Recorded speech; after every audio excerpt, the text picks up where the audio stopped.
Hey guys, my name is Tiger, and welcome to another speed paint. Now, in this speed paint, we're going to be doing something fun. We're going to be drawing a character I absolutely love, and I love Momo. She's one of my favorite characters to draw, and just think she's super adorable.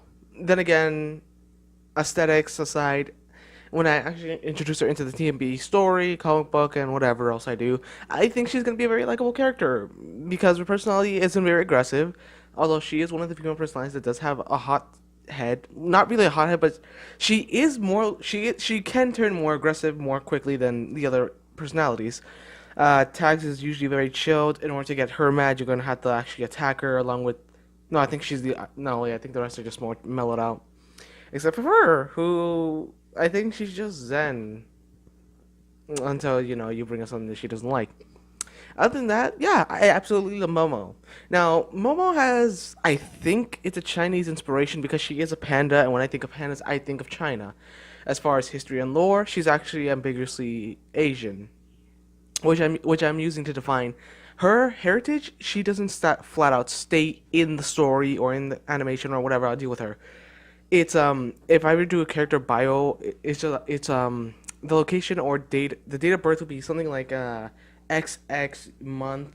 It's gonna be XX month. I think she's born on the 5th, and the year doesn't matter because it's TMP and I don't really give you actual birth dates or anything like that consistent. Oh, I think she's born like on the 5th month for the most part, and that's all I really know. I think it's like the 5th month on the 5th day. 5/5.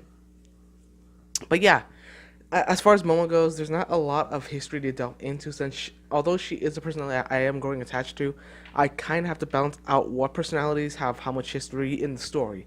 Although it's fair to say Momo is a pretty old personality or a very old individual who has a very sweet personality. She doesn't act wise or anything like that. She's just meant to be likable.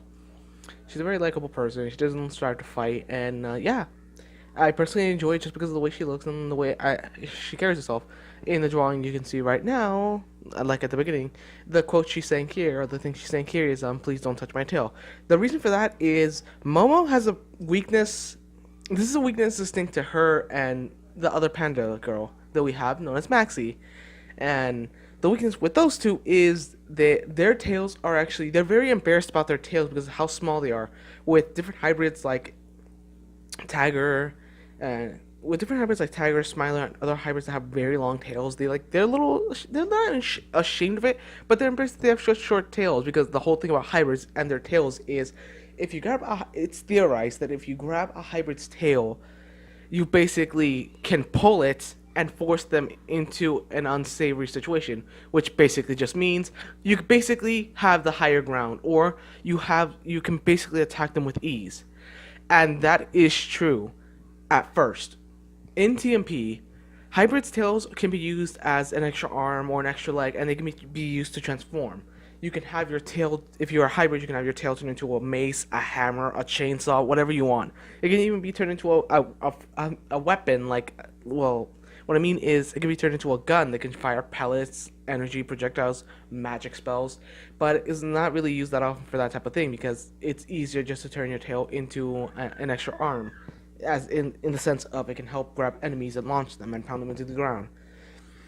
And with Momo, I think she's just like I think she like becomes very meek about it because like she gets super embarrassed that someone actually managed to grab her tail, because with Momo, she actually hides her panda ears and her panda tail.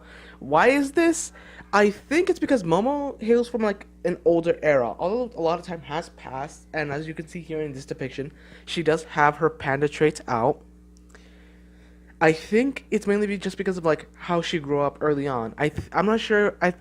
And it's not like she's ashamed of like her panda or animal traits. She definitely does let it out every so often. But I think the reason she like just hides them away and just goes with the normal human ears and no tail thing is just because of preference. I think for the time being, when she's gonna be in the story, she's just gonna prefer having like just looking completely human, unlike Tiger, who doesn't really much care about his appearance along with other individuals. This is what makes Momo actually distinct in that sense. Because Maxie, who's a panda, also has a like her joke weakness, which is what I call it. Her like weakness that like she has the same weakness for the most part. If you grab Maxie's tail, she'll turn red, run away, and that's how you get rid of her. Well, if you manage to get near her. Keep in mind that Max is also a poison gas user, and she usually creates poison gases around her. So if you inhale any poison gas, obviously you're either gonna drop dead, fall unconscious, the or your mind's just gonna slow down to the point where you like appear behind her and she just decks you, meaning she just smacks you across the room. And anyone that can pull it off, well, she just avoids them because Maxie doesn't really show her emotions. She's not about. She doesn't like. It's like, oh, you grabbed my tail. That's super embarrassing. I'll just avoid you. Or at least that's what I think I'm gonna do for the most part. With Momo, she doesn't bring it up, and if you bring it up, she won't blush, but she'll like just nervously laugh to the side, and it's like, yeah, you did do that. And her relationship with the other characters. Momo gets along with all the TMP cast members. These cast members are Tiger, Pixel, Shadow, and Jen, the four main cast members. And with Ripslash, she's in a weird place with Ripslash since she's very proficient at like cooking and other things. And with Ripslash really wants bacon. And Momo being the character she is, she usually just like posts. I can right now I'm thinking of making a joke where like she just pulls out a barrel and it's like, here's the barrel, here's the bacon barrel I promised you. And Ripslash is just like, meat's perfect. Thank you, orange panda thing. And Ripsash is like, he's the hockey mask wearing guy who's a biker. If you know anything about DC Comics and you know Lobo, he originally started out as a parody of Lobo, and then he became his own character. Now he's just a man that's possessed by an evil mask that basically enhances his id. For any that don't know, the id, which is a theory, which is like, look, he basically whatever he wants, and whatever your body wants, is amplified to is. He's basically all wants, no reason, no logic. Sounds a lot like Tiger and Pixel, but no. He quite literally, he just wants things, and if he wants something, he'll go out of his way to get it. But he can think, and he does have some sense of rationality and sense. And with him, there's gonna be cute little moments where he puts up his mask and, again, sorry. All right, stating it right here, right now. I think the main reason I go on tangents is because, you know, the main reason I go on tangents a lot is because when I talk about TMP or characters or other stuff, it gets me in this mindset of thinking about what I want to do, what I want to draw, what I want to see, what I want to do, what I want to make. And with TMP, it's never just been a small scale thing. TMP, ever since the first comic, has always had this bigger sense of world, this bigger. Everything in TMP is connected, and everything leads to another. I can't talk about one character without getting into another character because everything is connected. When I create a character, I automatically, whether I know it or not, which most of the time I do, I give them a link to another character. Smiler Wolf is in a weird place. He's not in the TMP universe yet. I don't know what he's going to do yet. But if I can find out what I want to do with Smiler and how I'm going to put him in the story, you better believe he's going to have one fun time. I'm going to have one fun time just telling guys the story of Smiler, how he got there, what's up, what his connections are, what his powers are going to be, what he's going to do, who he fights against, who he's allied with, who he's going to go against again. And like how he's like what kind of character he's gonna be, and that's gonna be a lot of fun. The issue is Smiler is Smiler. I don't know what to do with him. But yeah, I'm actually very excited. So when I finally get the recording done of we'll see what I do with the Smiler inside the comic, whether it's gonna be with the speed paints, and then the official comic release. We'll see what I'm gonna do with that. But yeah, Momo, she's alright. I'm thinking of starting the hashtag Best Girl competition Monday or Thursday the next week.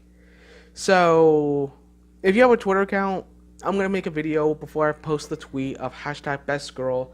Nominate your favorite girl. Now, if anyone has any questions about what hashtag Best Girl is going to be, the best way I put it is people sharing their love for a character. It can be any character you want. Just don't go out of your way to hate someone else's pick. Because everyone has their own opinions, and everyone should be respected for their opinions. And yeah. Oh, one more thing. For hashtag Best Girl, you can nominate one new girl every day. Just one.